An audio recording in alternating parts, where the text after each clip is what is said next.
बिस्मिल्लाहिर्रहमानिर्रहीम। अस्सलाम वालेकुम नाज़रीन, मैं हूं आपका होस्ट अहमद फवाद। आज तारीख है 6 मार्च और दिन है जुम्मे का। 3 खबरें आज की व्लॉग में आपके साथ में शेयर करूंगा। पहली बड़ी ब्रेकिंग न्यूज़ तो ये है कि सऊदीया की जानिब से सीज फायर का ऐलान कर दिया गया है और सरेंडर कर दिया गया है ईरान के सामने। कुछ एक्सक्लूसिव डिटेल्स आपके साथ में शेयर करूंगा जी कि सऊदीया अब इस जंग में शामिल नहीं है, निकलने का ऐलान कर दिया गया है जी। ये बहुत बड़ी पेशरफ्त सामने जो है वो आई है और ख़ास तौर पर पाकिस्तान के तनाज़ुर में भी ये बहुत बड़ी पेशरफ्त है। दूसरी इंपॉर्टेंट खबर ये है कि ट्रंप जिसका प्लान ये था कि ईरान में वो रिजीम चेंज करे, अपने इस प्लान में ना सिर्फ वो नाकाम हुआ है बल्कि अब हुआ ये है कि जो अरब कंट्रीज़ हैं वो भी उसके हाथ से निकल गई हैं, यानी कि अरब कंट्रीज़ उसकी इत्तेहादी थे। जो पीस बोर्ड बनाया था जी, गौर ये किया जा रहा है कि पीस बोर्ड से भी निकला जाए। इस पर कुछ एक्सक्लूसिव डिटेल्स हैं, वो भी आपके साथ में शेयर करूंगा। और आखिरी खबर यह है जी कि इमरान खान साहब की रिहाई क्या ईद से पहले होगी, पसे पर्दा क्या मामला चल रहे हैं, इमरान खान साहब को क्या ऑफर्स की जा रही हैं, इमरान खान साहब को कब शिफ्ट किया जाएगा, इस पर भी बहुत सारे सवालात सामने आ रहे हैं। कुछ एक्सक्लूसिव डिटेल्स हैं, वो भी आज की व्लॉग में आपके साथ में शेयर करूंगा। पहली खबर आपसे जो शेयर करनी है वो ये है कि बिल आखिर जी सऊदीया ने इस जंग से निकलने का ऐलान कर दिया है और खबर ये सामने आई है जी, बल्कि मैं बाकायदा तौर पर आपके साथ जो है वो स्टेटमेंट शेयर कर देता हूं जी। पेशरफ्त ये जी कि सऊदीया का अपनी सरजमीन ईरान के खिलाफ इस्तेमाल करने की इजाजत ना देने का ऐलान सामने आ गया है।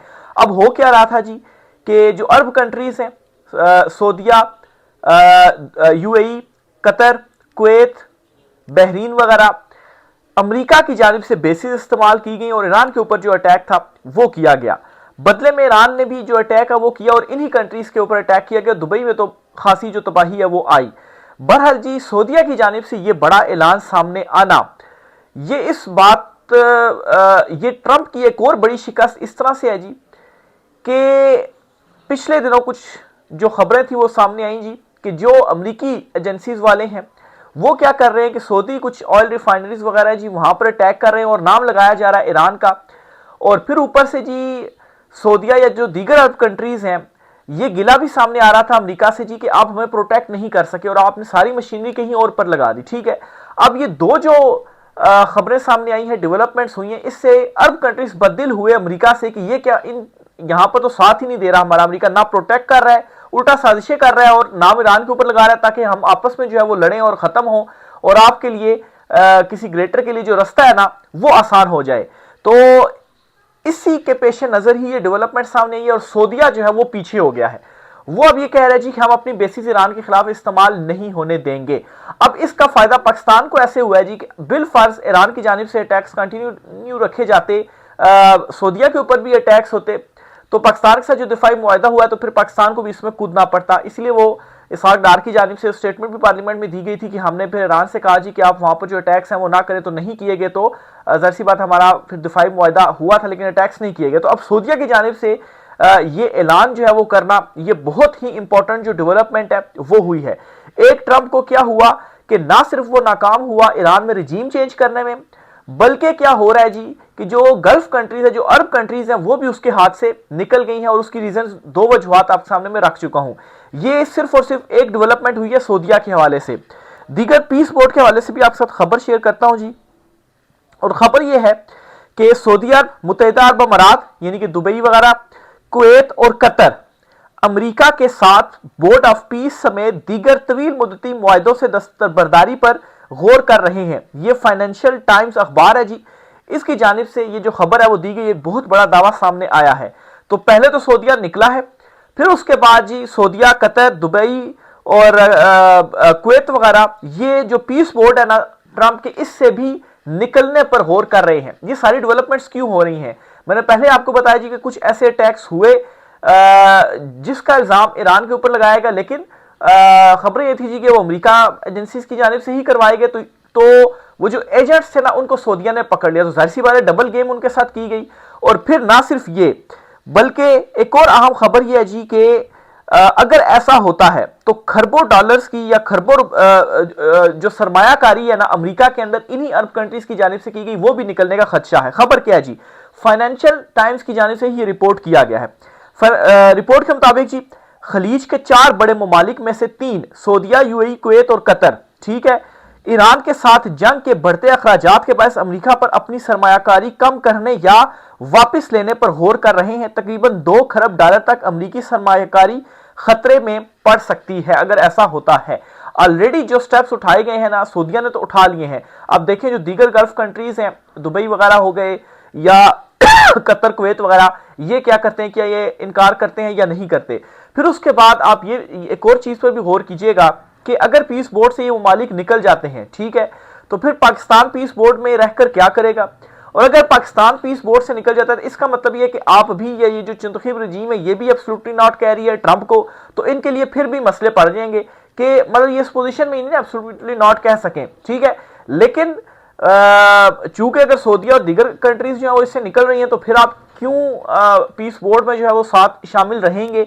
तो निकलते हैं तब भी मसला हो जाएगा, नहीं निकलते तो तब भी आपको जो मसला है ना वो पड़ जाएगा। तो इस रजीम के लिए इंटरनेशनली भी जो हालात है ना वो बहुत ज्यादा इस वक्त मुश्किल हो चुके हुए हैं। तो ये एक बहुत बड़ी जो पेशरफ्त है ना वो सामने आई है, और यूं ट्रंप को डबल हजीमत का सामना हो रहा है। एक तो वो जंग जीत नहीं रहा, रजीम चेंज वो नहीं कर सका, उल्टा अटैक्स भी हो रहे हैं, ईरान की जानिब से जो रिटेलिएट किया जा रहा है। और फिर जो उसके इत्तेहादी थे ना गल्फ कंट्रीज, जो इन्वेस्टमेंट पॉइंट ऑफ व्यू से, दीगर पॉइंट ऑफ व्यू से जो उसके इत्तेहादी थे, वो भी उसका जो साथ है ना वो छोड़ रहे हैं। तो ये एक बहुत बड़ी जो डेवलपमेंट है, बहुत बड़ी जो नाकामी है वो सामने आई है। और फिर जी जो जवाब बनाकर ट्रंप ने अटैक का किया था ईरान के ऊपर जी, कि हमें इनसे खतरा था जी कि हमारे ऊपर अटैक ना कर दें। पेंटागन की ये स्टेटमेंट सामने आई है जी पिछले दिनों कि नहीं, कोई खतरा नहीं था, यानी कि अंदर से भी ट्रंप के पास जो सपोर्ट है वो नहीं रही, और ऊपर से मिड टर्म जो इलेक्शन है वो सर के ऊपर आ गए हैं। तो मिड टर्म इलेक्शन में मैं समझता हूँ जी कि इस मतलब ट्रंप का जीतना तो ऑलमोस्ट आप समझें जी कि नामुमकिन सही हो गया है, या अगर वो जीता भी तो बहुत कम उसकी जो तादाद है वो होगी, मतलब है कि कंट्रोलिंग पोजीशन में वो नहीं होगा। फिर इसी तरह से जी एक और खबर भी आपको शेयर करता चलूँ जी कि ईरान जो है वो कैसे इस जंग को बड़े तरीके से हैंडल कर रहा है, और एक्सपेक्ट नहीं किया जा रहा था कि ईरान जो है वो इस तरह से मतलब है कि कामयाबियां समेटेगा।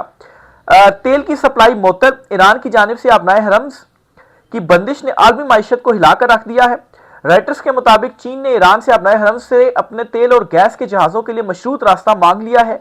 जंग के बायस रास्ता तकरीबन बंद है। आलमी मंडी में तेल की कीमतों में 15% इजाफा हो चुका है। अच्छा, एक और खबर भी आपको देता चलूं कि बैकडोर डिप्लोमेसी में चीन का भी बड़ा किरदार है, खासतौर पर ईरान और जो गल्फ कंट्रीज हैं, सऊदीया, दुबई, कतर वगैरह, और इनके साथ चीन ने भी बड़ा इंपॉर्टेंट जो रोल है वो प्ले किया है सालसी में।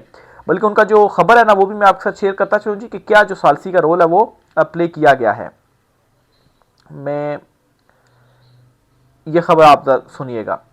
ईरान और कतर के वज़राए खारजा ने हमलों के बाद पहली मरतबा बराह रास्त गुफ्तगू की है, जबकि दूसरी तरफ चीन के वज़राए खारजा ने सऊदीया और मुत्तहिदा अरब अमारात के वज़राए खारजा से बात करने के बाद मशरिक़ वुस्ता में सालसी के लिए खसूसी मंदूब को भेजने का जो ऐलान है वो भी किया है। तो मतलब है कि बैकडोर पर चीन की जानिब से भी कोशिशें की गई सालसी की। हो सकता है कि इन्हीं कोशिशों के नतीजे में भी कुछ ये डेवलपमेंट्स जो है वो हुई हो, या इन कोशिशों ने भी जो इम्पैक्ट है वो क्रिएट किया हो। अब आप देखें कि चीन ने अपना रोल प्ले किया जो है वो सऊदीया, कतर, कुवैत और ईरान के दरमियान, लेकिन अमेरिका के साथ जो रोल है वो सालसी का वो प्ले नहीं किया गया। यानी कि चीन को भी मालूम है कि अगर यहां से मामलात हल हो जाते हैं अरब कंट्रीज को और ईरान के, और वो अपनी बेसिस नहीं देते और यहां से ईरान उनके ऊपर अटैक नहीं करता, तो फिर क्या होगा, जो खित्ते में लगी आग है ना इसको बुझाया जा सकता है। और यूं क्या होगा जी कि एक बड़ी हजीमत का भी सामना करना पड़ेगा, और दूसरा जो इतिहाद है ना वो भी अमेरिका का इनके साथ खत्म हो जाएगा। तो एक तो सीज फायर कर दिया गया जो सऊदीया की जानिब से, ईरान की जानिब से जाहिर सी बात अब नहीं किया जाएगा, और दूसरी जो कंट्रीज है उनकी जानिब से भी कोई, मैं समझता हूं जी कि कुछ दिन बड़े इंपॉर्टेंट है। और अगर ये सारे मतलब है कि मामला खत्म हो जाता है तो फिर उसके बाद अमेरिका का जो रद्द-ए-अमल है वो क्या होगा, उनका जो प्लान है वो नाकाम होगा। और जो ईरान है खास तौर पर वो तो बंद नहीं कर रहा, वो तो कह रहा है कि हम इंतकाम लेंगे, तो वो उसकी जो सारी तवज्जो है ना वो फिर इन कंट्री से निकलकर उस एक कंट्री की तरफ लग जाएगी जिसके हवाले से हमारे पासपोर्ट पर लिखा हुआ है कि उस कंट्री के लिए पासपोर्ट नहीं है। तो ये मतलब है मजीद जो मुश्किलात है ना वो पड़ जाएंगी उन दोनों कंट्रीज को। अच्छा, फिर जी ये ओवरऑल इस वक्त जो खिते की जो मामलात सूरत हाल है वो है। इमरान खान साहब के हवाले से भी खबर आपको देता चलूँ जी। खबर क्या आ रही है जी, इमरान खान साहब की मुंतकली और इमरान खान साहब की रिहाई के हवाले से। ठीक है जी, इमरान खान साहब के साथ बैकडोर राब्तों में जी उनको मनाने की पूरी कोशिश की जा रही है। इवन के अभी भी इमरान खान साहब के सामने कहा गया है कि आप जो है वो कौमी हुकूमत को और सिस्टम को तस्लीम कर लें, यानी कि इस चुनतखब हुकूमत को नहीं, कौमी हुकूमत को आप तस्लीम कर लें और सिस्टम को कुछ टाइम चलने दें, फिर इलेक्शन हो जाएंगे, फिर उसके बाद अगर आप आ जाते हैं और हमें आप ना छेड़ें। लेकिन इमरान खान साहब ने कहा जो मुल्क के लिए बेहतर होगा वो मैं करूंगा। कोई भी डील लेने से इमरान खान साहब ने धीरे से जो है वो इनकार कर दिया है। ठीक है, एक तो ये रीजन है। अब जहां तक बात है इमरान खान साहब के बाहर आने की ईद से पहले, तो इस पर खबर आपको ये बताता चलूं जी कि सिस्टम इस वक्त खान को छोड़ना चाहता है। ठीक है, लेकिन वो ये चाहते हैं जी कि इमरान खान साहब जो है वो बाहर आकर हमें ना छेड़े, हमें कुछ ना कहें। इस चुनतखब हुकूमत के साथ जो कुछ मर्जी करें, नवाज शहबाज को जो मर्जी आप करें हम नहीं कहेंगे, लेकिन हमें आप ना छेड़ें और कौमी हुकूमत को आप तस्लीम कर लें। इमरान खान साहब का इसके ऊपर एब्सोल्युटली नॉट है। ठीक है, और प्रेशर दबाव तो बढ़ता जा रहा है। जब ये आलमी सपोर्ट भी खत्म होगी तो मजीद दबाव जो है वो आएगा। अब जाहिर सी बात है डील की कोशिशें इसलिए भी तेज कर दी गई हैं, अब यही ऑप्शन दिए जा रहे हैं कि इससे पहले कि हमारे हाथ से सब कुछ निकल जाए और इमरान खान जो है वो जीत कर बाहर आए, अदालतों के जरिए मेरिट के ऊपर बाहर आए, उससे पहले अगर खान मान जाता है तो विन विन सिचुएशन होगी जी कि इमरान खान जो है वो फिर हमें मतलब है कुछ नहीं कहेगा, सिस्टम को चलने देगा। लेकिन अब ये यहाँ पर इम्तिहान होगा कि इमरान खान साहब मतलब है कि आलमी सतह के ऊपर क्या बड़ी जो तब्दीलियां हैं वो आती हैं, और फिर उसके बाद अगर इमरान खान साहब मेरिट के ऊपर अदालतों से रिहा होते हैं तो फिर उसके इनको भी अपने जो लाले हैं ना वो पड़ जाएंगे। एक तो ये साफ साफ आपको बताता चलूं जी, तो ईद से पहले इसलिए रिहाई का अगर ये समझा जा रहा है जी कि हो जाएगी, तो ना इमरान खान साहब डील देने के लिए तैयार है और सिस्टम जो है वो चाहता है। लेकिन बात यह है कि वो चाहते हैं जी कि हमें एनआरओ दे दीजिए, तो एनआरओ तो इमरान खान नहीं देगा। ठीक है, फिर इसके साथ ही जी जो खबर है मुंतकली के हवाले से, तो मुंतकिल इमरान खान साहब को इस तरह से किया जा सकता है कि 10 तारीख को तो केस की समाअत होना है, तो हो सकता है कि इमरान खान साहब की जो आंख है उसको शायद ऑपरेट की कोई जरूरत पड़े, तो इस सिलसिले में शायद इमरान खान साहब को मुंतकिल किया जाए। और एक और भी हिंट आपको देता चलूँ, इस वक्त फैमिली और सोहेल आफरीदी वगैरह खामोश है, वो सख्त जुबान भी इस्तेमाल नहीं कर रहे, लैंग्वेज नहीं यूज कर रहे, सख्त बातें नहीं कर रहे और वो खामोश है। ठीक है, तो खामोशी की वजह को भी इस तरह से लिया जा रहा है कि यकीन दहानियां करवा दी गई है जी, शिफ्ट किया जाएगा अदालतों के जरिए, तो इस वजह से ही वो खामोश है। तो देखें 10 तारीख को क्या होती है। अदालत ने पहली मरतबा नोटिस जारी किया है हुकूमत को इमरान खान साहब को शिफ्ट करने के मामले पर, और समाअत के लिए तारीख भी जो है वो खुद ही अदालत ने रख दी। तो इससे पहले रजिस्ट्रार जो है उसको कहा जाता था तारीख दो, और वो तारीख देता ही नहीं था। ठीक है, तो इसलिए जी मुंतकली के हवाले से इमरान खान साहब को अलशिफा वो मामलात जरूर चल रहे हैं, 10 तारीख इस हवाले से बहुत ज्यादा इंपॉर्टेंट होगी। फिर एक और खबर भी आपको शेयर करता चलूं जी, इस चुनतखब हुकूमत को भी एक मैसेज दिया गया है और ये कह दिया गया है कि आप नाअहल हैं, और अगर आप IMF से जान नहीं छुड़वाते तो फिर हमें आपसे जान छुड़वानी पड़ेगी, आपको खुदा हाफिज हमें कहना होगा।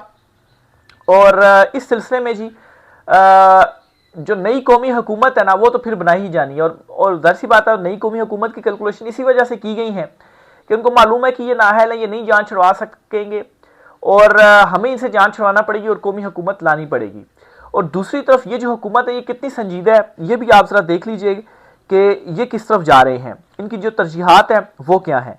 मरियम नवाज की जानिब से वो जो जहाज खरीदा गया था 11 अरब का, माफ कीजिएगा, बड़ा क्रिटिसिज्म उसके ऊपर हुआ और ये समझा गया जी शायद इस जहाज के खरीदने के बाद और इस क्रिटिसिज्म के बाद हो सकता है जी कि अब और कुछ ना किया जाए, इस किस्म की काम और शाखर्चियां और ना की जाए।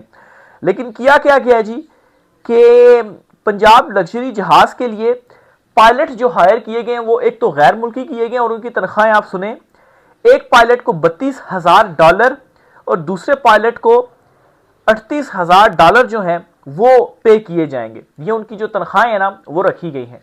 अब आप मतलब है कि एक पायलट को वो एक तो आपने जहाज खरीदा और शाखर्चियां कम करने की बजाय आपने 2 गैर मुल्की पायलट ले लिए, कितने पैसों पे? तकरीबन $70,000 पर। तो ये 2 जो पायलट है ना जी वो हायर किए गए हैं और ये सारे पैसे कहां से जाएंगे? जाहिर सी बात है अवाम के टैक्स के पैसों से जाएंगे। यहां पर सूरत हाल ये कि पेट्रोल जो है वो अब महंगा हो जाएगा, अब दीगर अशिया महंगी हो जाएंगी और तजावीज़ ये दी जा रही हैं जी कि ऑनलाइन कामों को कर दिया जाए ताकि पेट्रोल का यूजेज कम हो जाए। ठीक है, और दूसरी तरफ शाखर्चियाँ क्या की जा रही है कि करोड़ों रुपए के खाली जो पायलट्स है ना वो हायर किए जा रहे हैं। फिर इसके अलावा इनकी एक और जो तरजीह है ना वो भी मैं आपको बताता हूँ जी कि एक प्रोजेक्ट इन्होंने कोई शुरू किया है। अच्छा, भारत के आबी जंग के बाद जरूरत तो ये है कि भाषा डैम की तामीर तेज रफ्तारी से मुकम्मल की जाए और इसके लिए फंड मुख्तस किए जाएं ताकि पानी का बहरान ना हो। लेकिन लाहौर में 600 अरब रुपए की मालियत से अंडरग्राउंड ट्रेन का मंसूबा शुरू करने की तैयारी शुरू कर दी गई। यानी कि 600 अरब रुपए से आपने लाहौर में कितनी ट्रेनें आपने चलानी है। अब एक और अंडरग्राउंड ट्रेन चलाएंगे, वो मंसूबा है, उसको हर साल सब्सिडी भी देनी पड़ेगी। लेकिन भारत देखिए हर साल मतलब पानी छोड़ देता है, आप वहां पर डैम बनाए, वो तरजीहात होनी चाहिए। तो इससे साबित क्या होता है जी, इनको कोई फिक्र नहीं है अवाम की। और दूसरा, इनको ये भी मालूम है कि ये नाअहल IMF से ये छुटकारा नहीं हासिल कर सकेंगे। तो ये इनकी तरजीहात हैं, ये इंजॉय कर रहे हैं अपनी, मतलब है कि इक़्तिदार को, और अवाम का जो पैसा है ना वो उड़ा रहे हैं। तो ये जी आज कुछ आम तीन तफसीलात थी। सवाल जो भी होता है आपसे शेयर करते रहेंगे। रहेगा सर कीजिएगा। आज की व्लॉग से इतना ही, इजाज़त दीजिए। अल्लाह हाफिज़।